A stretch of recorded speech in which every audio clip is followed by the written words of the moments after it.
Halo, Haris Ashar, terdakwa 202 PN Jakarta Timur. Kita ketemu lagi di Pol PP, Podcast Nampol PDO Project. Di samping kanan gua udah ada Vian Alidrus, ya kan? Caleg ya? Caleg tingkat provinsi Kalimantan Utara, ya kan? Kabupaten. Caleg kabupaten, caleg kabupaten tingkat 2 berarti di Kalimantan Utara, Kabupaten Nunukan, gitu, ya kan? Udah jadi keluarga besar oligarki deh di Kalimantan Utara. Nah, sekarang ini ya teman-teman ya, banyak anak-anak muda yang daftar nyalek, meskipun anak-anak tua juga banyak, ya kan? Maksudnya orang tua gitu. Kalau ICW kemarin, Indonesian Corruption Watch, ICW and UCWME, asik. Ngerilis ada 12 caleg ya dari orang-orang yang punya catatan sebagai koruptor gitu. Kayaknya kurang tuh 12, kayaknya banyak gitu. Nah, tapi ini sekarang ada lagi yang udah jadi banyak dagangan juga, banyak konsultan-konsultan tuh yang bikin pelatihan-pelatihan untuk caleg muda. Nah, di samping gue ini satu calon penjahat, calon penjahat yang bakal ngebohongin lu orang, ya kan? Mau maju jadi caleg, ya kan? Jadi gue akan ngobrol sama Vian ya. Siap. Kenapa lo nyalek? Ya, Jujur. Kita Jujurnya warga udah negara, susah di Indonesia. kita warga negara dituntut untuk berperan aktif. Kanalnya banyak ya kan. Saya belajar sama Bang Haris di salah satu organisasi dulu begitu lulus kan. Salah satunya juga untuk memperjuangkan rakyat kan dengan isu hak asasi manusia. Nah, kenapa mesti nyalek? Vian ini jago soal BPJS. Dulu di Lokataru, Vian ini peneliti soal BPJS ya. Benar. Nah, makanya menyambung kenapa harus nyalek, sebenarnya yang kerja-kerja yang dilakukan caleg kan sebenarnya yang kerja-kerja dilakukan oleh Bang Haris juga kan, ngurusin rakyat, ngomonginnya basisnya Di atas hak asasi kertas, manusia. Di atas kertas kan begitu. Dan mestinya bukan di atas kertas tapi di atas tanah juga napaknya juga mesti begitu kan. Nah semangat itu yang saya ambil dari kerja-kerja mantau kebijakan, ngurusin orang yang terhambat untuk mengakses hak atas kesehatan. Ya sebenarnya idealnya saya merasa sih yang dikerjakan para caleg begitu udah jadi ya sama persis harusnya kan. Katanya ngurusin rakyat gitu. Apalagi dia terlegitimasi lewat institusi. Ya saya rasa sama aja sebenarnya yang harus diwarisi lah semangat yang sama untuk ngurusin rakyat. Perspektifnya lewat basisnya hak asasi manusia. Jadi kalau ditanya kenapa nyalek, ya ini bentuk ya aktualisasi diri yang kendaraannya aja yang lain gitu. Gue sih sebenarnya secara prinsip gue mendukung ya, secara prinsip setuju ya, bahwa ya memang seharusnya si fasilitas atau alat kelengkapan yang namanya negara itu, salah satunya parlemen, itu ya memang diciptakan, dirumuskan dulu dalam rangka untuk menjadi wakil supaya untuk ngurusin soal masalah. Kan nggak mungkin semua orang yang jutaan orang ini menjadi wakil buat dirinya sendiri. Betul. Pada segala urusan. Nah, ada urusan-urusan yang membuat kebijakan, perencanaan, pelaksanaan maupun pengawasan itu lewat orang-orang yang mewakili gitu. Tapi begini, sebelum pertanyaan gue ini, tapi gue mau ada kepikiran juga, keganggu pikiran gue sama soal gini. Ada berapa banyak sih anak muda nih? Banyak nggak sih? Terakhir KPU bilang kan pemilih pemula itu aja udah 50% lebih. Terus tapi yang terpilihnya, yang mencalonkan diri untuk dipilih, banyak juga. Banyak juga yang ikut nyalek. Iya, kalau konsultan-konsultan politik ini udah bikin pendidikan kelas buat caleg muda, berarti kan banyak tuh ya. Benar. Nah, berarti ini di setiap partai ada, di setiap wilayah ada, di setiap tingkatan ada. Tapi gue curiga ini kan hanya gara-gara jumlah anak muda yang lagi banyak aja. Benar. Sementara juga banyak partai-partai butuh orang. Yang tersedia berlimpah ruah ya anak-anak muda. Benar. Terus kan gue curiga lagi nih, tugasnya warga kan mencurigai penguasa kan. Benar. Gue curiga lagi bahwa anak muda itu karena lagi unggul tenaganya dipakai, yang kedua dia ada di mana-mana, yang ketiga nih yang gue sangat curiga ini diglorifikasikan kan oleh para penguasa yang ada hari ini untuk anak muda. Sebenarnya untuk anak muda itu mereka untuk kampanye ke anak muda. Benar. Lalu ngejajelin si anak muda.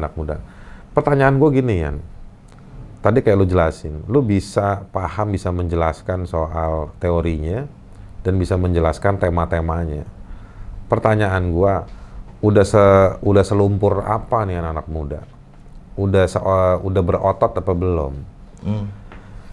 Kan semangat, cuman punya semangat sama gue agak-agak kritikal nih bahasanya, gue pakai cuma punya semangat, cuma punya pengetahuan, tapi berpotensi dikelecehin kalau kata orang Betawi.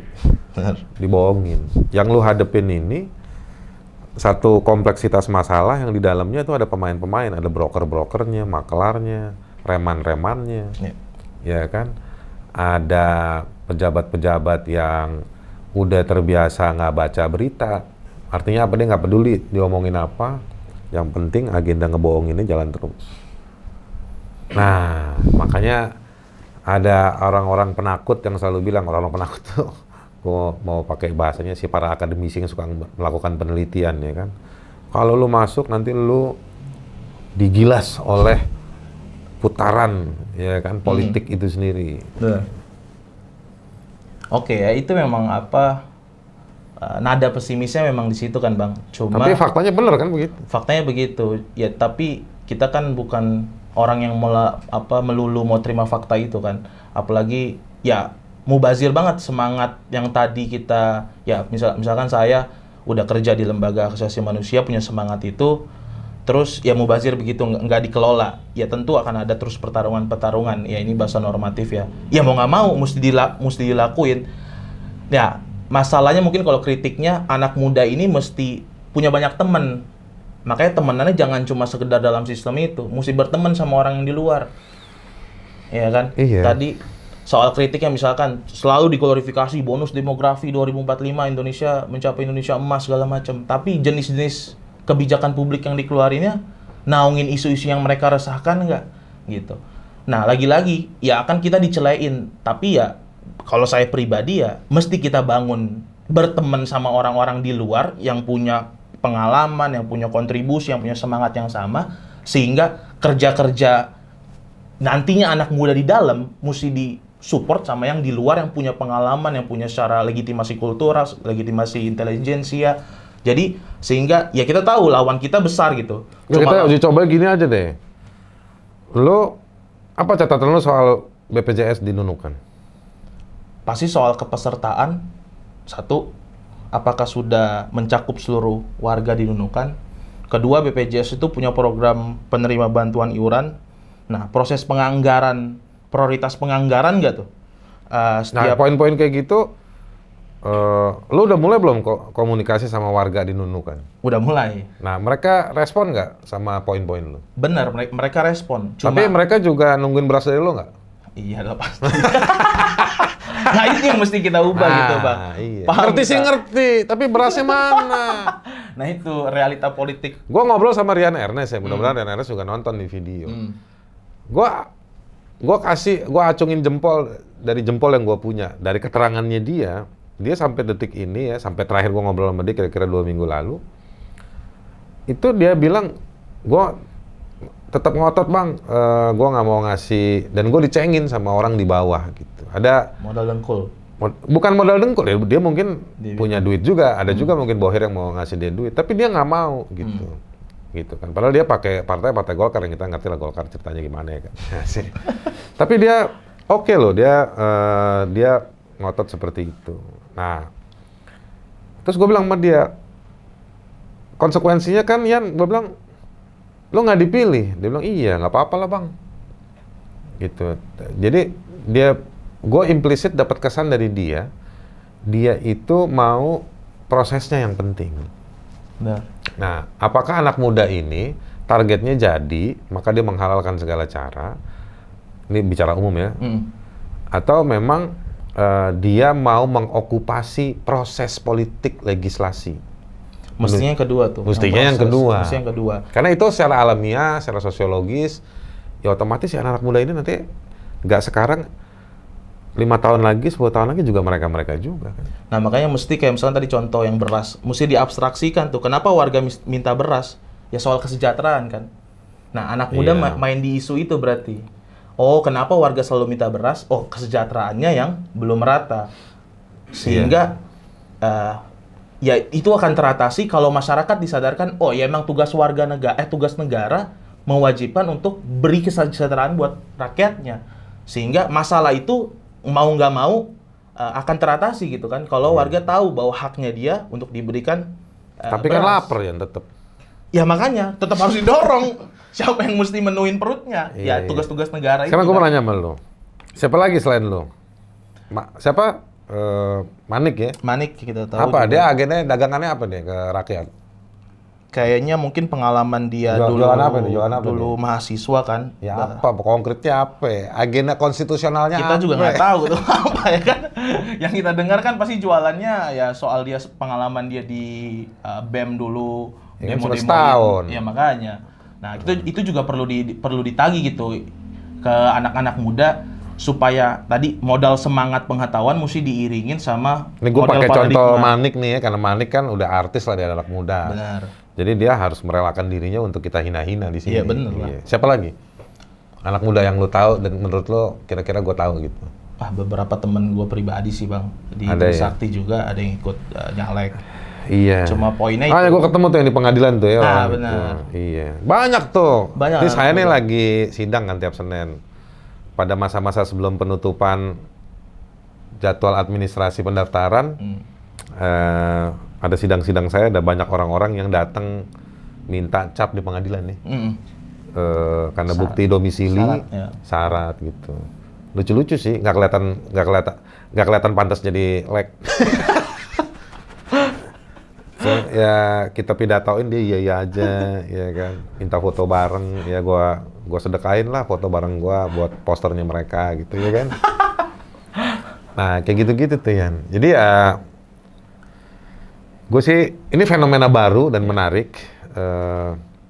Kalau menurut gue nih ya, caleg muda itu penting dengan situasi yang rumit hari ini. Ada banyak syarat. Satu menurut gue sih, anak muda itu mesti nunjukin bahwa mereka pernah effort apa dan mendapatkan hasil apa. Satu. Yang kedua, apapun partainya, mereka berani ambil resiko bahwa ini makom masalahnya tuh harus diselesaikannya seperti ini. Makom tuh artinya penandanya gitu. Nah, ini Pak Hartai kan mohon maaf ya, ada partai. Manik nggak ada di fotonya Haritanu kemarin nih, yang beredar keluarga besar. Nggak masuk, berarti Manik nggak masuk di kakaknya Haritanu. Ya kan? Bisa. Nah, pas yang gue mau bilang, ya anak muda ini harus berani.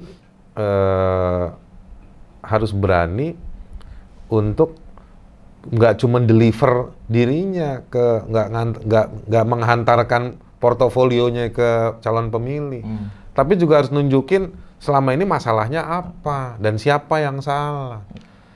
Kalau anak muda yang kata Pram, kata Bung Hatta, orang-orang yang nggak punya beban karena mereka belum terlibat pada kejahatan-kejahatan yang serius merugikan orang banyak, ya tunjukin bahwa mereka nggak ada beban itu. Bahwa mereka nanti lo misalnya di kick out dari Nasdem, Manik di kick out dari apa partainya dia? Perindo. Atau siapa di kick out dari Golkar, dari apa? Ya itu resiko.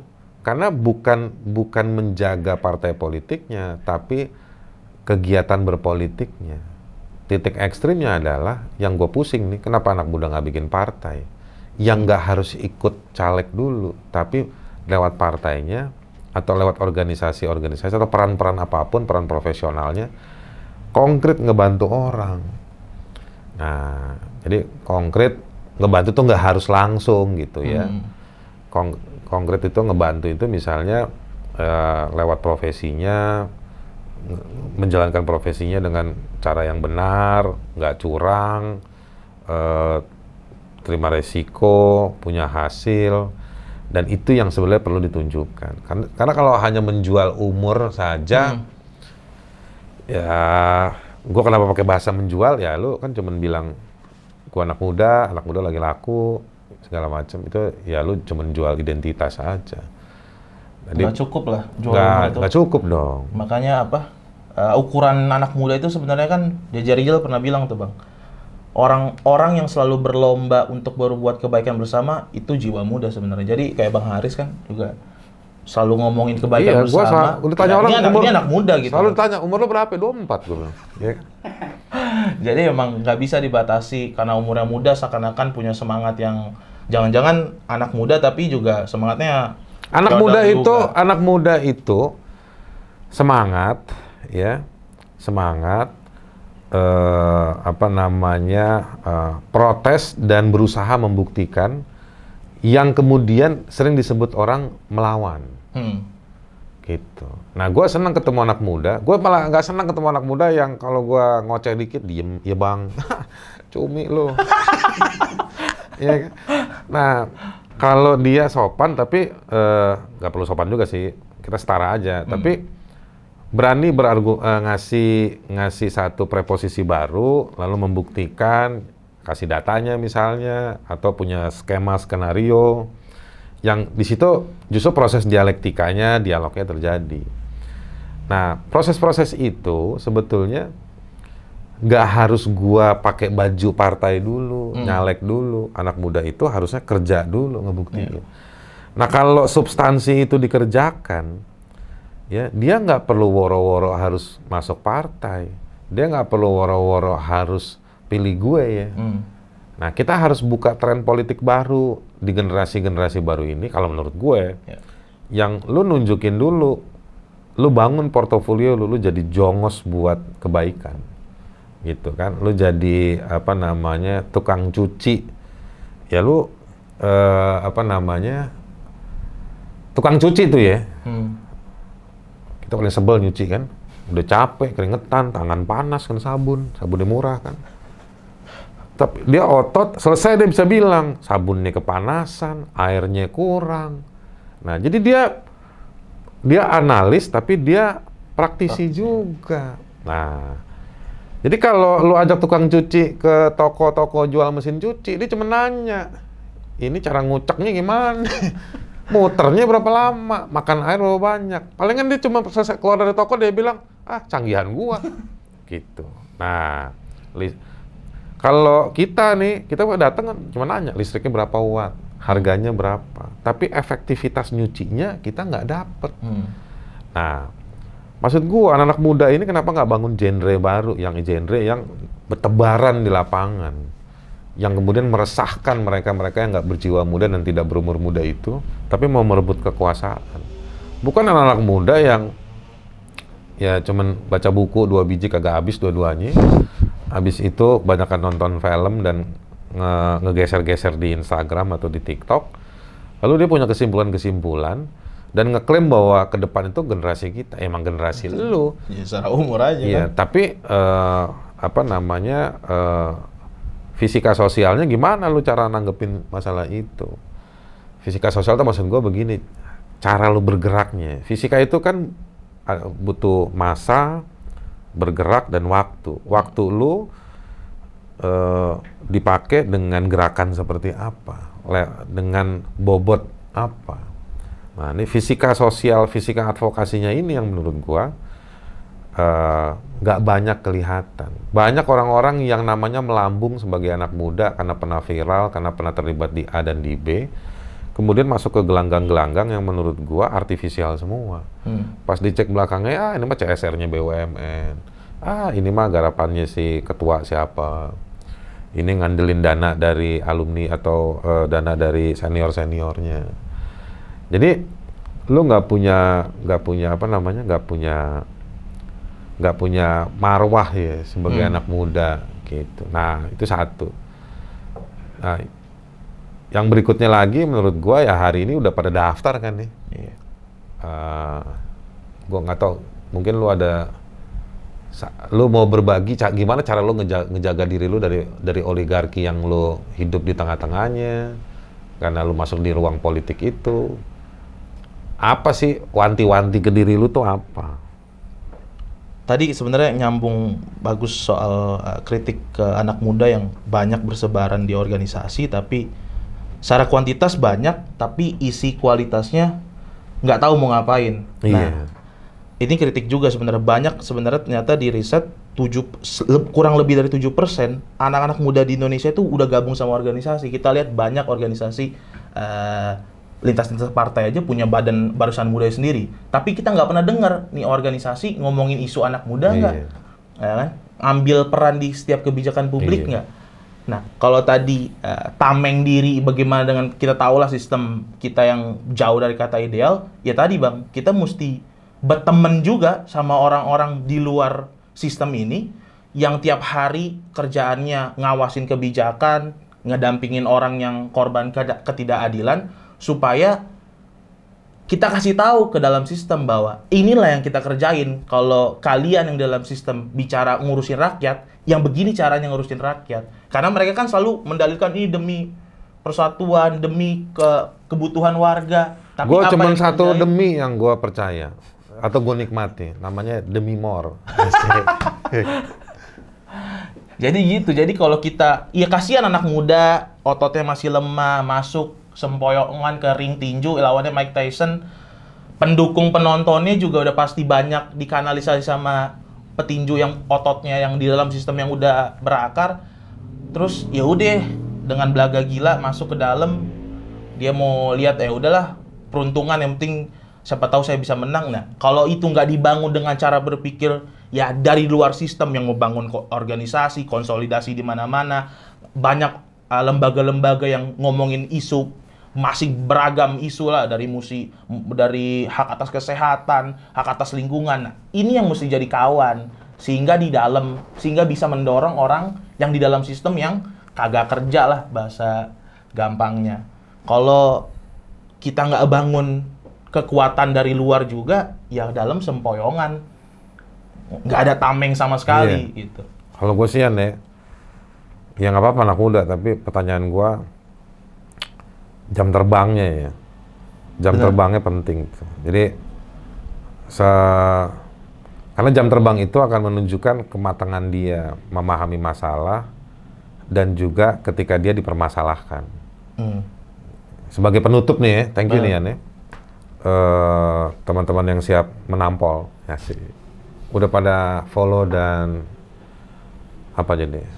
Follow, subscribe dan like Video Project di YouTube, ya kan, di Instagram, TikTok, dan juga di Mesin Tik. Udah pernah buka aplikasi Mesin Tik? Nah, coba download. Sebagai penutup, gue mau bilang begini ya. Gue kasih cerita nih satu, cerita real, ya kan. Anak muda sama anak muda berantem. Yang satu anggota parlemen, yang satu stand up comedian. Gue nggak sebut nama-namanya, ya kan. Pada sebuah acara, singkat kata, mereka akhirnya berujung pada konflik. Si stand up comedian dilaporin oleh si anggota atau si politisi itu. Si politisi itu dikritik ketika dia sudah meninggalkan panggung oleh si stand up comedian dengan bahasa yang menurut si politisi kasar, menghina, lagi tren nih sekarang. Dan mereka berujung damai. Nah, inilah ketidakmatangan anak muda. Dua-duanya anak muda. Yang satu politisinya itu dikritik dengan cara yang kasar, marah, ya kan? Yang kalau menurut gua ya, kalau lu udah jadi pejabat publik, ya lu emang mesti, ya lu memang udah harus melumat hinaan atau melumat kritikan yang keras tadi itu. Kuping harus tebal. Nah, si stand up komediannya mengecewakan, ya kan? Gua khawatir belum pada satu titik kematangan tertentu diolah untuk berdamai gitu, dan dia menerima damai itu. Kalau dia memang firm sama kritikannya, ya kan? Kalau dia ngambil peran substansial dari masalah publik yang dia nggak terima dengan dan dia bahasakan lewat kritik di stand up komediannya, mesti dia bertahan. Tapi kalau dia sampai minta maaf, itu menurut gua artinya memang dia cuma cari makan aja dengan cara mengkritik, gitu. Nah, ini menurut gua yang hal-hal yang terjadi di anak muda, gitu. Ketika bicara masalah publik dengan posisi publik, tapi menyelesaikan dengan cara-cara privat, gitu. Ya kan? Ya. Jadi catatan kita lewat Pol PP kali ini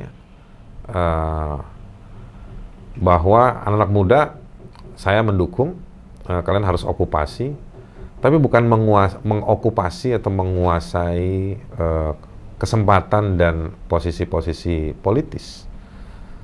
Tetapi kalian harus mengokupasi tafsir terhadap penyelesaian masalah dan kalian harus menjadi menara untuk menyelesaikan itu. Jadi menara itu artinya kuat, gitu.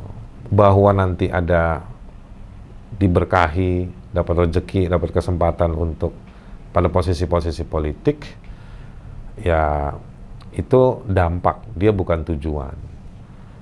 Tapi ya sekarang kalian sudah dalam pertarungan proses, semoga sukses. Kalau kalian senang diuji, kalian akan cari saya dan cari PDO Project, ya kan, untuk minta akan gue periksa lo satu-satu. Tapi kalau lo nggak ada isinya, lo nggak bakal ngubungin PDO Project atau ngubungin gue minta podcast kayak gini, ya kan. Kalau dia kan sebenarnya bukan minta, karena ini gue kerjain aja, ya kan.